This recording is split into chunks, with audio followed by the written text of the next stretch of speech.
Assalaamu calaykum waraxmatullaahi wabarakaatuh. Waxaa jiray nin xaas leh waxaana u joogay adeege. Maalin maalmaha ka mid ah ayay xaaskiisii u soo baxday dhinaca beerta.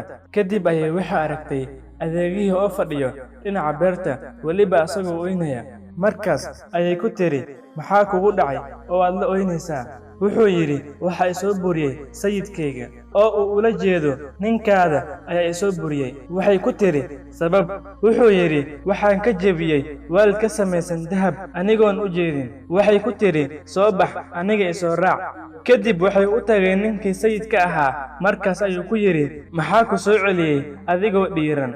Xaaskiisii ayaa ku tiri, aniga ayaa soo celiyey. Wuxuu kaa jebiyey weel, waadna burisay. Ninkeedii ayaa ku yidhi, oo ujeedkaagu muxuu yahay? Waxay ku tiri, arrinka aad samaysay waa dulmi iyo xadgudub. Wuxuu yidhi, ninkaani wuxuu ku soo laabanayaa shardi, kaas oo ah inaad adiga baxdo oo aad ehelkaaga aado. Waxay tidhi, waan ogolahay. Ninkeedii ayaa ku yidhi, horeyna u sii qaado waxa kuugu muhiimsan ee aad qaadan karto, berri waad baxaysaay. Markii uu habeenkii madoobaaday ayay khiyaantay xaaskiisa. Ninkeedii ayay u qaadatay guriga ehelkeeda. Marka uu waagii baryey ayuu ninkii ka soo kacay guriga xaaskiisa.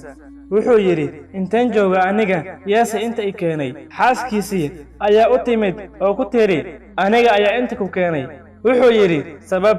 Markaas ayay ku tiri, adiga soo ima dhihin, qaado waxa kuugu muhiimsan ee aad qaadan karto. Adiga ayaana igu muhiimsan waxa aan qaadan karo. Kadib ninkii ayaa dhoola caddeeyey. Gurigoodii ayayna u soo laabteen, weliba si wada jir ah.